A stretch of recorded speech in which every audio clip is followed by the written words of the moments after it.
Waalaikumsalam warahmatullahi wabarakatuh. Jumpa lagi bersama saya Wong Ganteng sak donya. Ada yang bisa dibantu. Jangan sebutin nama ya, Mbak. Oke, siap. Saya udah tahu. Saya selalu lihat Mas Andrew sama Mbak Yuni. Terima kasih, Mbak Selamat datang di Hong Kong. Kok di Hong Kong? Sebentar, agak putus-putus, tak pakai data aja.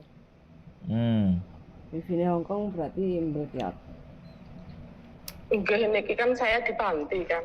Jadi wifi ini. Oh iya, Mbak Anu sharing. belum berangkat kerja. Sharing. Mbak Yuli. Nggih. Belum. Pesan. Sambil sarapan. Oh, boleh. Kapan sarapan bareng, Mbak? Tak tunggu sarapan. Iya, saya pengen main ke tempatnya Mbak Yuli sama Mas Andrew. Monggo dengan senang hati tak gekne kopi tubruk. Ya Mbak ngopi ora. Oke. Mbak ngopi. Terima kasih. Iya, saya ngopi. Nah. Oh iya, cocok ngopi sampean, Mbak. Kopi tubruk. Iya. Pripun. Mas Andrew, Mbak Yuli.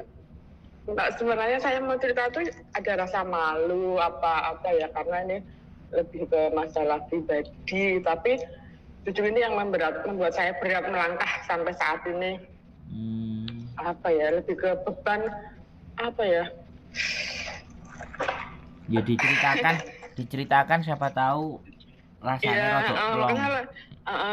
Saya pengen cerita dari Mas Andrew, maksudnya dari Mas Andrew kan orang luar nggak kenal saya, jadi saya lebih pengen saran dari orang yang nggak tahu saya. Betul. Ketimbang yang tahu saya kan, kalau adik saya, keluarga saya pasti membela saya, tapi kan orang yang nggak tahu saya kan pasti pendapatnya juga lebih objektif, fair gitu loh. Lebih objektif. Iya. Iya. Betul. Saya di Hong Kong ini kontrak kedua bos yang sama. Sebelumnya saya kontrak pertama di Junwan itu cuma 10 bulan. Saya notice, kemudian saya pulang ke Indo. Sebelum pulang saya interview sama bos yang sekarang, deal-dealan saya di kontrak. Saya pulang dulu ke Indonesia 3,5 bulan, kemudian saya terbang lagi ke bos yang sekarang. Sekarang sudah masuk 2 kontrakan. Alhamdulillah bos yang sekarang itu baik menurut saya, karena yang sebelumnya sangat tidak baik. Jadi saya bersyukur. Alhamdulillah. Iya, yang sebelumnya tuh sangat-sangat tidak bagus, Mas. Aduh, pokoknya ngeri. Saya menjalaninya sampai 10 bulan itu sudah, yang sebelumnya cuma 1 bulan, 2 bulan itu udah pada mabur. Saya sampai 10 bulan, habis potongan itu saya udah nggak kuat. Saya akhirnya notice terus bos yang sekarang. Saya minta saran itu masalah pribadi tentang saya. Saya janda anak 3, laki semua.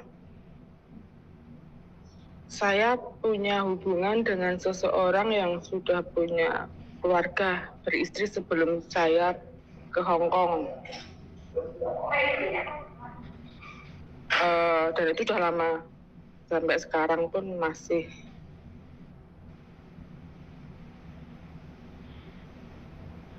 Saya mau apa ya, Mas, gini loh. Dia sampai sekarang belum pisah dari istri dan keluarganya, tapi dia juga membela saya dan anak saya juga baik gitu loh, Mas. Memperlakukan. Iya, memperlakukan saya dan anak saya juga bagus. Jadi, tapi dia juga tidak bisa meninggalkan istri dan keluarganya. Sampai dari tahun berapa ya, saya masih di kota saya. Dari tahun 2012 mungkin awal. Dari sampai sekarang, bahkan saya di PT, perjuangan saya di PT pun dia yang membiayai. Saya di sini juga dia yang memperhatikan anak-anak saya, meskipun anak-anak saya sama ibu saya, bapak saya yang ada di rumah. Dan yang menjadi pikiran saya sampai saat ini itu Saya itu apa ya Mas, antara saya masih mikir punya 2 anak yang menjadi tanggungan saya. Tapi saya juga mikir kalau dia juga menunggu saya untuk pulang dan ada apa ya Mas, ada seperti ikatan di antara kami karena sudah begitu lamanya dan saling nyaman.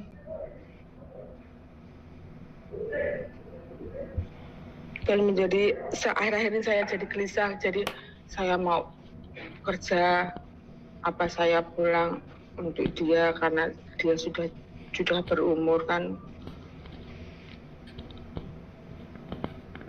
Saya masih punya 2 tanggungan. Yang gede kan anak saya sudah di luar negeri juga. Yang pertama dia umur 22 tahun sudah berangkat ke luar negeri juga. Saya masih 2 tanggungan, 18 tahun sama 16 tahun masih. Yang saya pikirkan itu, saya pengen apa ya Mas, saya juga nggak bisa lupa perjuangan dia untuk saya. Tapi yang jadi ganjilan di sini itu saya masih punya 2 tanggungan yang harus saya nggak bisa kan saya pulang ke Indonesia dengan saya nggak punya apa-apa.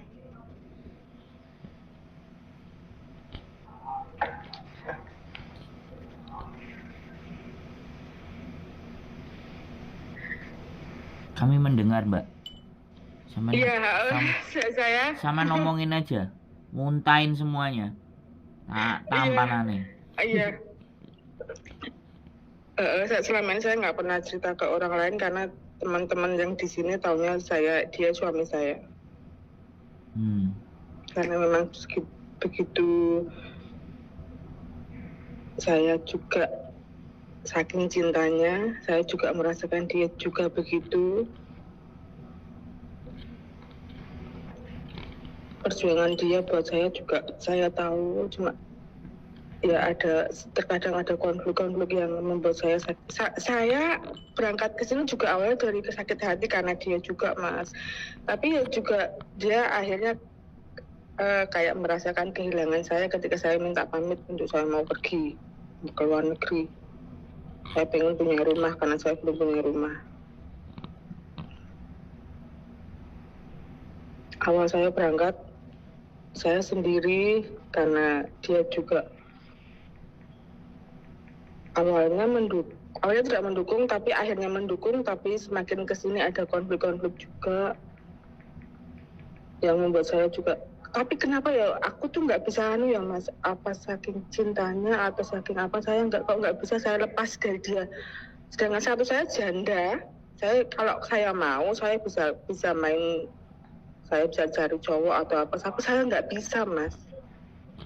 Saya nggak bisa lepas, bukan karena apa ya, tapi saya nyaman sama dia karena umur kita juga terpaut berapa ya, 16-17 tahun, dia jauh lebih tua di atas saya, dia mengayomi saya, jadi saya tuh kayak saya cinta sampai hari ini, saya masih cinta Mas. Tapi yang membuat saya dia itu sekarang kalau apa ya Mas, dia karena saya di sini dengan pekerjaan saya yang terkadang saya kalau malam nggak bisa telepon atau apa, saya nggak bisa cerita apa, nggak bisa saya malam nanti langsung tidur gitu ya. Kalau dulu yang di pos yang pertama saya itu setiap malam saya pasti cerita apa gitu. Sampai dia ngomong, biyen kowe sing kere kaya ngono, saiki kowe wis sugih, kata versinya dia. Saiki wis sugih lali karo aku gitu. Tapi enggak begitu maksudnya sama saya tuh.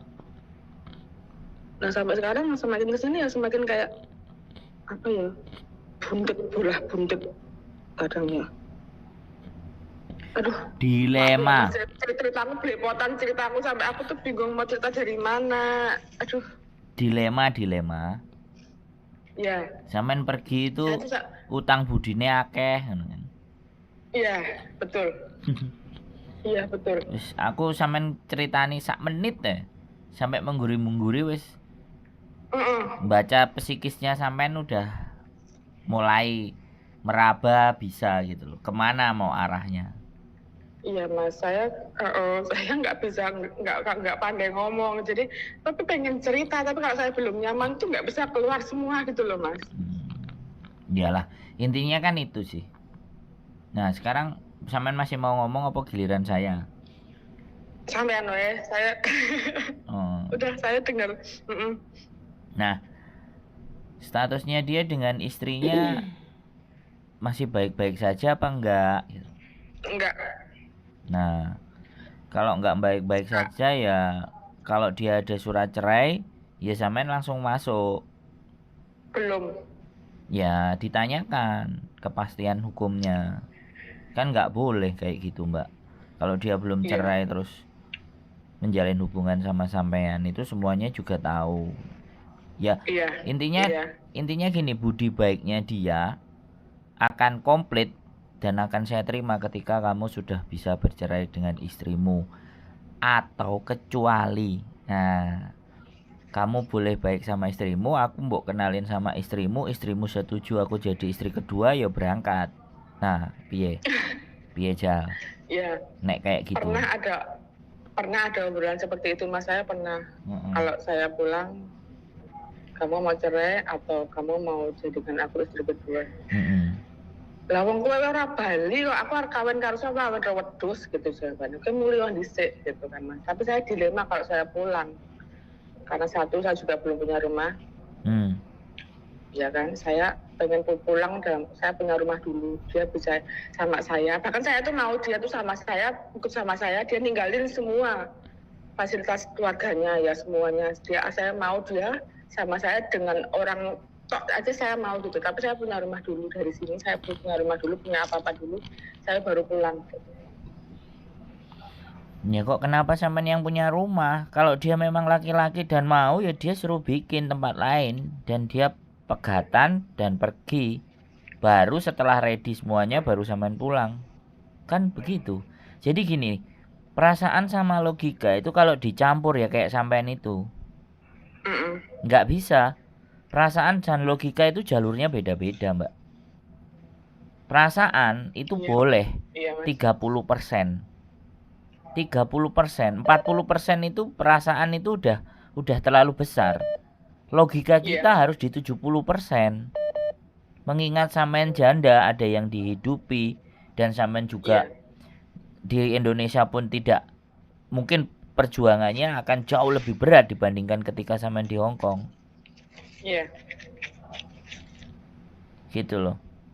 Jadi kembali lagi, realistis sampean harus kembali lagi menguatkan logika. Sudah nggak bisa main perasaan. Bilang nyampein ke dia bahwa nggak ada masalah. Kamu menikah sama aku nggak ada masalah. Aku juga cinta, nggak ada masalah. Tapi kamu sekarang itu ada ikatan dengan orang, dengan wanita. Bagaimana perasaan seorang wanita ketika diselintuti lah? Sampean ngomongnya kayak gitu. Loh enggak, aku lebih realistis ya mbak. Aku tidak akan hanyut ke dalam perasaan kalau sampean ceritanya begini. Aku justru menggiring sampean ke arah logika. Sakit sih, tapi kan kita harus tegas.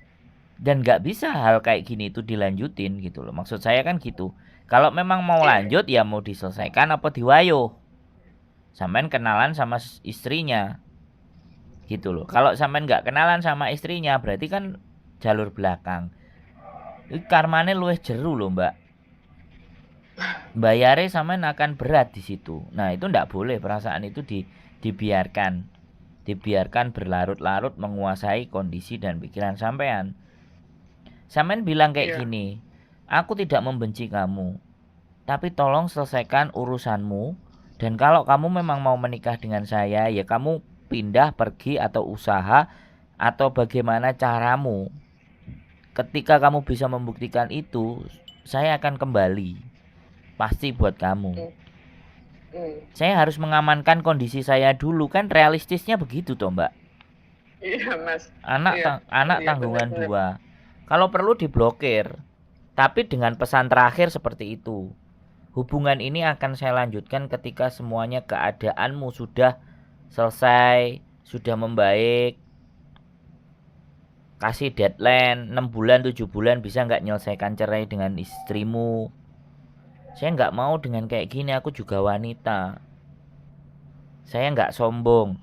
Lah kalau dia nanti mulai ngancem, mulai ngomong-ngomong barang yang jelek, ngungkit-ngungkit yang lama, berarti dia tidak tulus cinta sama sampean, Mbak. Ukurannya begitu saja. Iya. Ya dia membantu, ya nggak apa-apa, sisihin duit, transferin ke nomornya dia. Sebagai bentuk balas budi. Sampean kalau sampean masih punya hati gitu loh. Iya. Dan biarkan perasaan itu dikubur dalam-dalam. Nyakitin perempuan, Mbak. Iya. Jadi Iya. kadang-kadang tuh ya nggak apa-apa. Aku kalau diajak ngomong tak kedepankan logika, tak. Iya. Jadi itu kan sesuatu yang salah kalau kita lanjutin secara berkelanjutan. Tapi sampean menurut saya sudah baik, mau sebenarnya keluar dari zona ini gitu loh. Mau keluar dari situasi ini kan. Dengan ngomong sama saya ini kan sebenarnya pandangan kan, nyari pandangan. Yang mana nanti pandangannya sampean bisa pikirkan gitu loh. Kan kayak gitu loh. Nah, kalau saya sih sampean sendiri aja bisa menghidupi anaknya sampean. Tapi kalau segala sesuatu perhatian dan dibiayai, ya sudah kembalikan itu dalam bentuk uang. Aku simpenin uang buat kamu karena kamu sudah membantuku banyak. Itu akan menjadi milik kita kalau kamu bercerai dan kamu membuktikan bahwa kamu memang senang sama saya dan kamu pisah. Dan kamu punya sesuatu yang bisa kita buat untuk hidup bersama, baru aku pulang. Tapi kalau belum bisa ya sudah. Tapi kita nggak akan berlanjut komunikasi karena kamu tidak memutuskan dengan istrimu. Ini sesuatu yang berbahaya, logika. Jadi tolong jangan dipaksakan. Tega, aku sebenarnya nggak tega. Tapi demi kebaikan bersama harus ada yang dikorbankan. Karena cinta itu pengorbanan, Mbak. Iya. Banget, Mbak. Orang cinta itu nggak cuma asal aku cinta kamu, terus sampean dianterno proses, dibiayai proses sama dia, nggak cukup sampai di situ, Mbak. Cinta itu. Iya. Tapi bukti cinta terbesarnya dia ya pegatan. Nah setelah pegatan kan harus ada step lagi. Mulai adewe nyambut gawe opo? Kalau dia statusnya PNS, Mas. Nah, Dia apalagi pensiun. Nah, dapat pensiun lah. Kalau sampean merasa cukup pensiunnya dia. Nah, kalau dia pegatan, pensiunan itu kan nggak kesampaian, nggak ke dia. Ke istri yang lama. Saya belum tahu, makanya saya belum tahu itu makanya dia nggak akan nyerai sama istri pertama itu nanti bagaimana dengan pensiun, saya belum tahu, belum pembicaraan ke situ. Nah, sampean harus juga tahu pengetahuan tentang itu gitu loh. Iya. Pensiun itu di janda tuanya atau tetap ke dia. Nah, di situ persoalannya. Iya. Oh. Jadi seperti itu ceritanya. Tapi gak usah ngomong nek iki bojoku.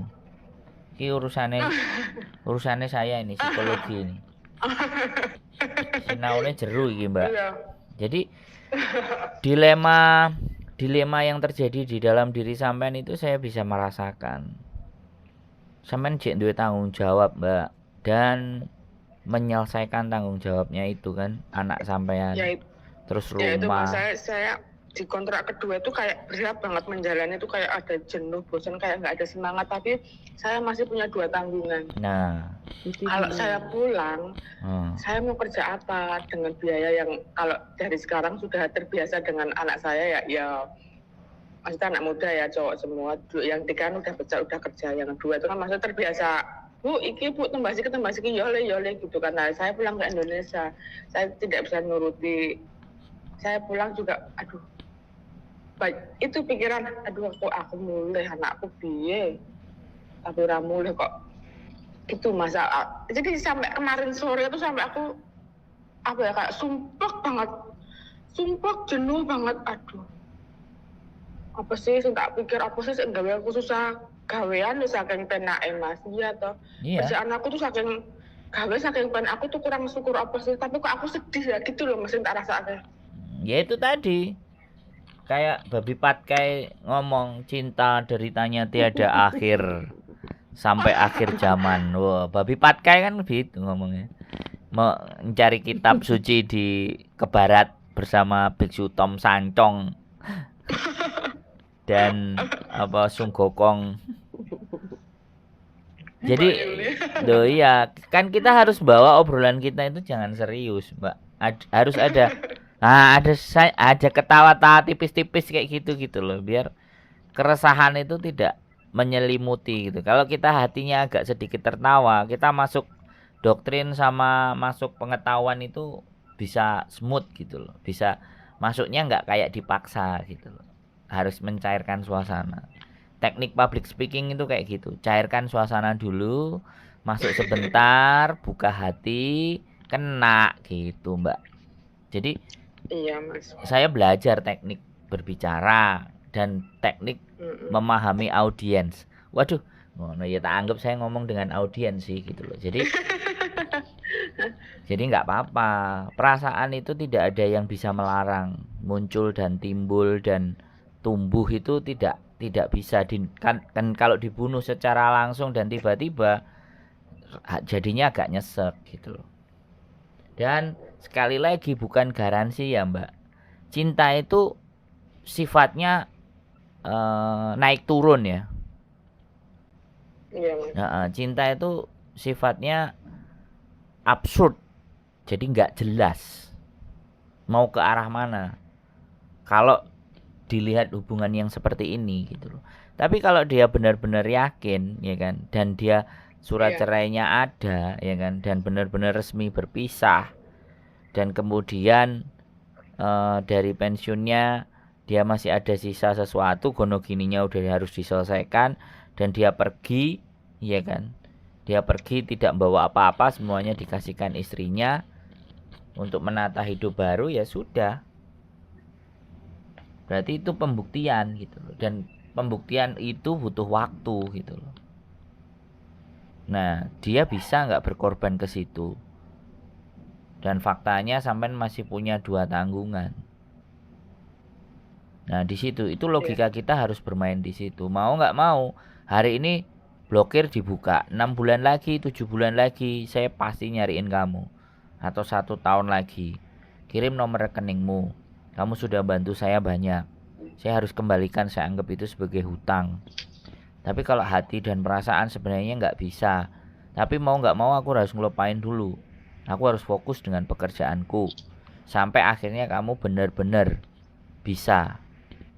Dan menunjukkan bukti perceraianmu sama istrimu. Biar tidak ada yang tersakiti. Bahasanya ngono kayak sinetron. Neong. Ya, Bener Mas, pakai. ini aja saya ceritanya nggak detail. Kalau detail, aduh sinetron banget Mas, sinetron banget. Iya, aku nggak usah sampean terlalu detail. Sampean ngomong kayak gitu aja, aku udah bahas arahnya karena ini adalah sesuatu yang sudah terlalu berlarut-larut dan sampean terlalu nancep ke dalam hati ini sampean, dan saya berusaha pelan-pelan untuk saya cabut itu. Jadi sampai saya tuh ya namanya laki-laki ya pasti cemburunya itu karena juga terpaut umurnya jauh.